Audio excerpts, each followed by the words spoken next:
I have built a huge amount of business from live events, and without question, relationships drive everything else in life. I've attended hundreds of events over the years, mastermind groups, conferences, things where I try to get educated, and I built a lot of business from it. But as I've grown and gotten bigger, I've wrestled with whether that value outweighs the cost, the time, the energy, and derailing my focus from the things that I have to be present for in the company. And I know that I'm not the only entrepreneur that struggles with this. That's why I'm sharing this unreleased conversation, kind of behind the scenes with Stu McLaren. We talked through the exact rules that he put in place to keep himself from being pulled in 100 different directions when everything looks like a good opportunity. For him, this was mission critical because while he realized that he would make a lot more money as an entrepreneur, he would be compromising his time and growth with his family. This conversation completely reframed how I decide what to say yes to and what to say no to. And I think it'll resonate with you if you're wrestling with the same thing. Enjoy.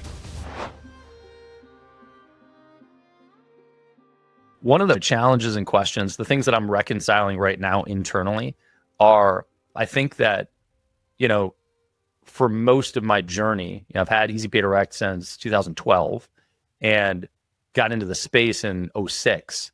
And for most of my journey, the value of the rooms were the relationships. And I think and there was some education in there too, right? But as life has progressed, I'm not short on relationships. And it doesn't mean I don't want more, but I can only allocate so much time and energy into so many relationships. And I would rather go deep than wide. And from an education perspective, education's everywhere. And if I actually want to learn, I don't actually want to do it sitting in the back of a room watching somebody speak. First of all, they can't talk at 2x. And so I need them on video so I can speed it up. Second, now we've got these interactive tools where I can press pause, ask a question to the robot, get feedback, learn about the thing that I actually want to know, and then continue, right? And I can have this interactive process of education. And man, the gap for learning is so much shorter now. But what I can't do is think about the things that I've never thought about. I need somebody else to prompt that. You don't know what you don't know. And being in the room seems to be, for me, the value prop is I might hear one thing that I'd never considered. And sometimes the robot does that, but like conceptually, the new stuff doesn't often pop up that way, right? But if I can get the lived experience from somebody also, I get a new idea and get lived experience. That's my current value of the groups, I think.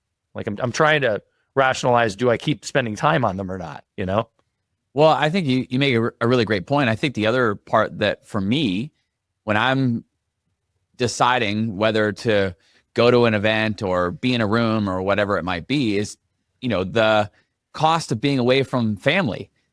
And, my kids are at this age where like I'm counting down the days. Like I know my daughter's 14. She's got a few more years left before she's going to be on to her next chapter of life.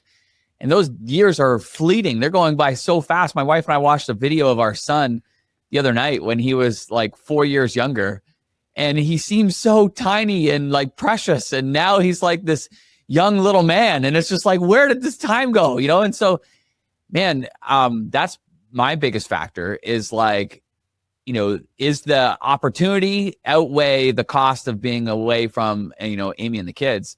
And so I've definitely become a lot more selective. But one of the things that I've tried to do is when I am away is try to leverage that as much as possible. So it's not just one event, it's an event. And then there's like, a whole bunch of maybe podcasts that I'm recording, in person around that, or dinners to try to deepen relationships.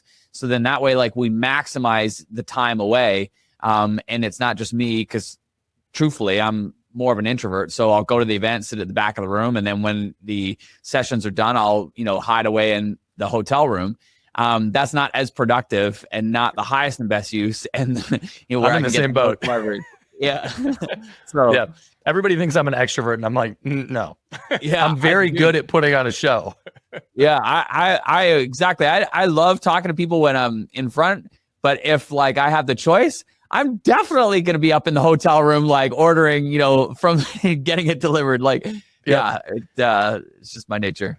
Well, one, constraints create pressure to be efficient, right? And so when you have a full life and you are deliberately trying to drive on the home front with family and trying to drive the business, you're looking for how do I optimize that time?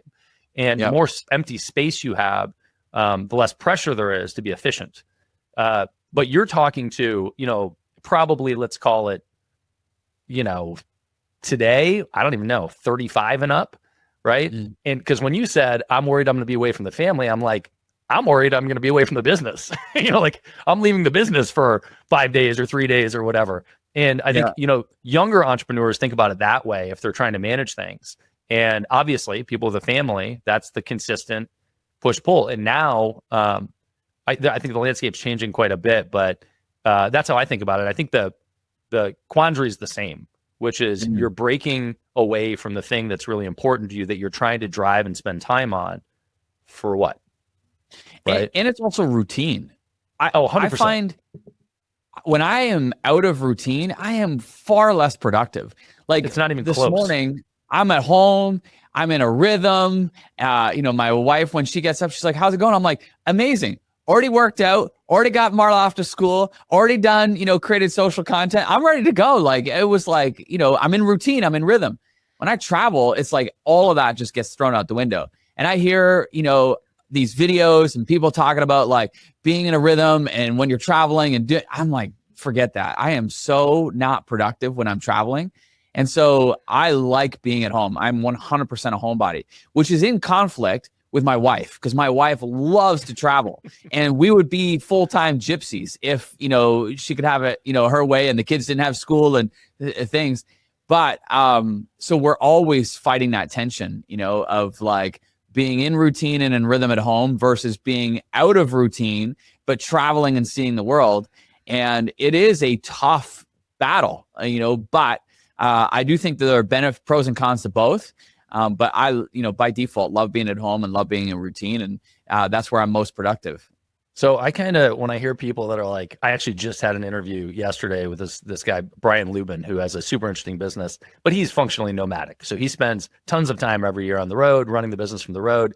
And I just want to call bullshit on that being efficient. I'm like, look, I'm sure you're having fun, but I don't think you can argue the point that you're more efficient on the road running the business.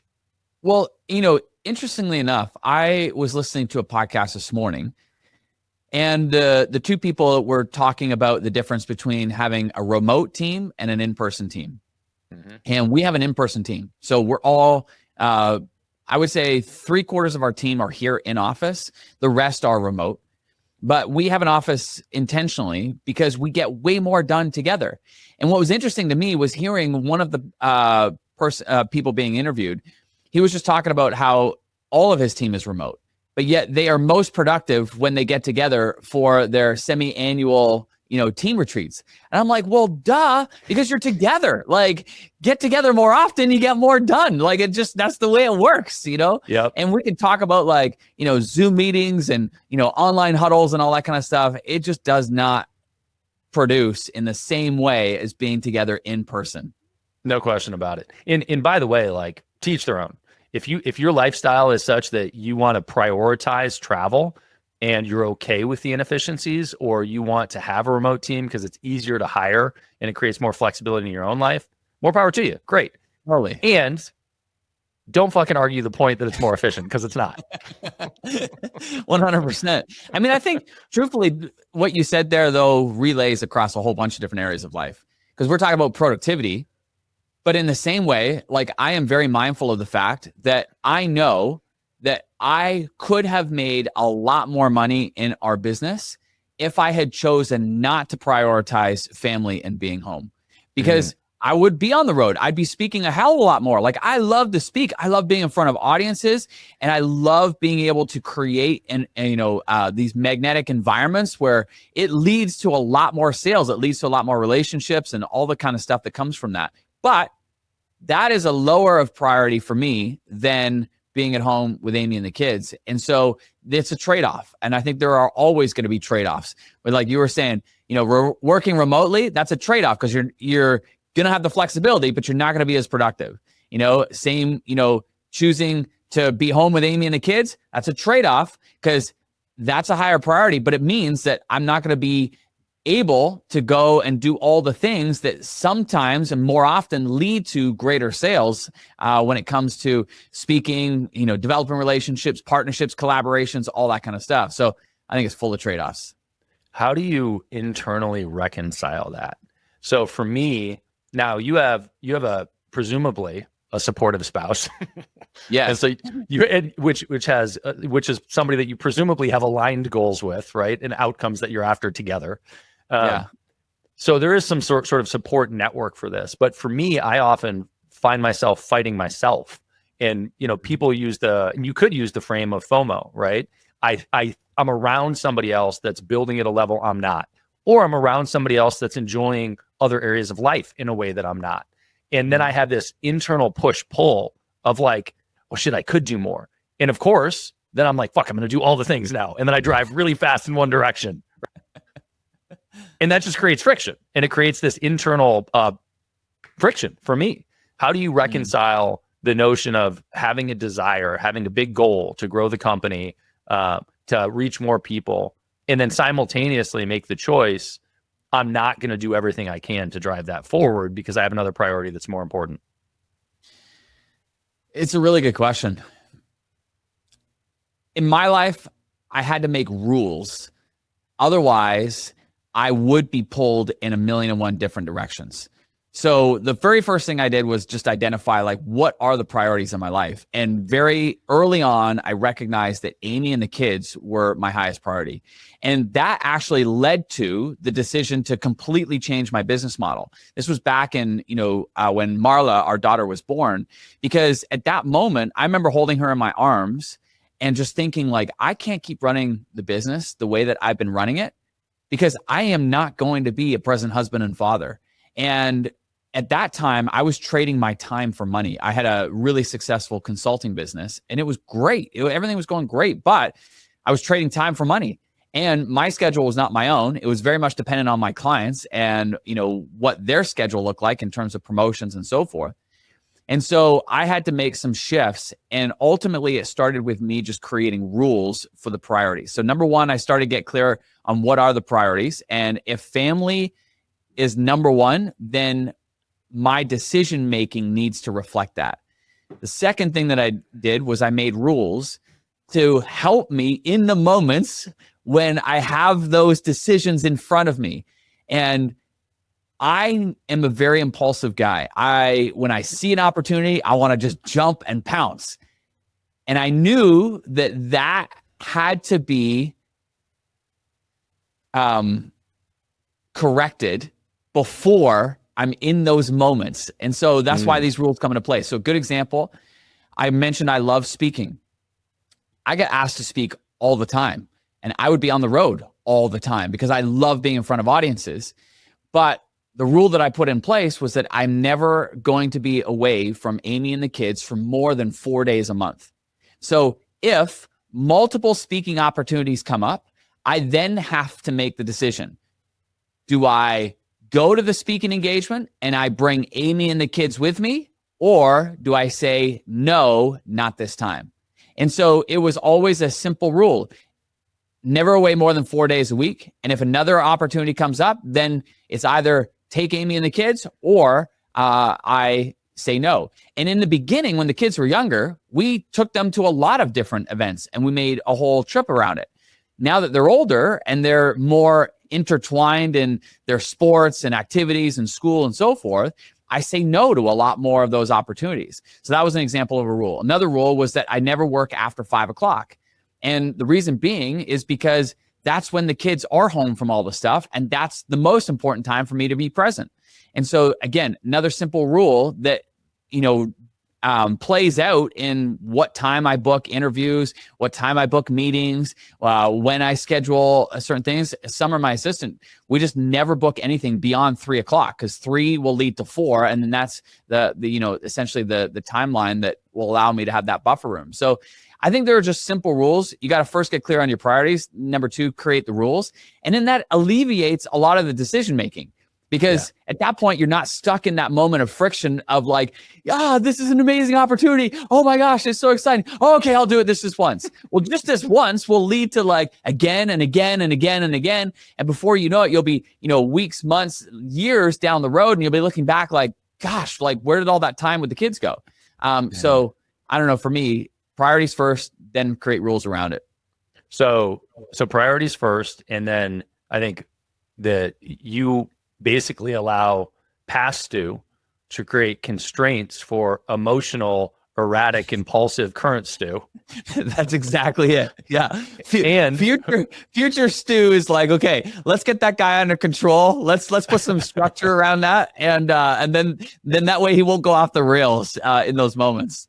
Well, I think one of the things that people buck is the impulsive people, or the adventurers, or the people that are self-defined ADD entrepreneurs, whatever bucket, they feel like rules and constraints are restrictive.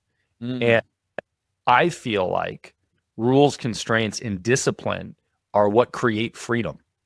I would 100% agree. I think rules and structure actually create a foundation for creativity and freedom and flexibility. Without them, it's like a whole lot of randomness in a whole bunch of different directions, and it's hard to rein that in. But when you've got structure, now you could be creative within that, and that's where you make meaningful progress in any one particular direction. So I'm in agreement with you. I think structure, rules, that's the thing that actually creates more freedom, flexibility, and opportunity to be creative. Yeah, for me, I really need to, as it turns out, I need to give myself permission to only focus on one thing and to not respond to things. And I need to give myself permission to say no. And I need to give myself permission to let a bunch of stuff hit the ground so that I can keep focusing on a really big priority. But if I don't premeditate that, if I don't let past Brad make those decisions, then present Brad, as you mentioned, is going to get pulled in 15 directions, and it's going to be random. Yeah. I think too, we all struggle in the moment. I'm sorry, I can't speak for everybody. I know for me, I struggle in the moment, because I get excited. I get excited about all kinds of different things. I have entrepreneurial ADD where I see opportunity everywhere. Once you're an entrepreneur, it is really hard not to see, opportunity. I'm at my son's tumbling and gymnastics, and I'm like, oh my gosh, if I was running this business, I'd be doing this, I'd be doing that. They could optimize this. They'd make way more money this way. And my son, he's also a competitive skipper. And this is a growing sport. What? I know. Yes. He's a 3-time national champion, jump rope for the Americans. Okay. That makes more sense. That I'm picturing somebody just skipping down the street. No. Yeah, competitive. He's like a competitive jump rope, and it's that makes more sense. I had no idea this was a whole sport until he got into it. And then his first year as a 9-year-old, he ended up making it to the national championships, and I was like, "What in the world?" We flew out to Halifax. And then he's competing, and it's intense, man. There's for his freestyle competition, there's 12 judges. There's hundreds of people in the audience. He's the only one on the gym floor. And he does this whole skipping routine with tricks and all kinds of stuff in front of all these people. Anyway, he ends up winning the national championships in his first year. Opened my eyes. Crazy. Blew me wide open. But this is a growing sport, and they're trying to get it into the Olympics. And my entrepreneurial brain is just okay, you got to run this like a business, but it's still being run by a volunteer mindset. And so they are so stingy on so many little things that would make a big difference in blowing this sport up across the country. And that's where my entrepreneurial brain goes. It's just oh my gosh, you should do this. We could do that. We could do this. And we're trying to help. And it's but that's just it. I could get distracted by a million and one things because I see opportunity everywhere. And so I do think that structure is really good for that. I do think business partners are really good for that too, unless they're ADD as well. And sometimes we go on tangents, but having people around you that can keep those guardrails on so that they can, facilitate that energy, be like, sweet, okay, like get it out, and then, guide you back on track. I think that that's really, really important and powerful. So I think what I heard, Stu McLaren, is that you're going to stop being the membership guy and be a professional. Dude, I just see so much potential. Like when you see potential and you're just like, if you just did these few things, but it's all good.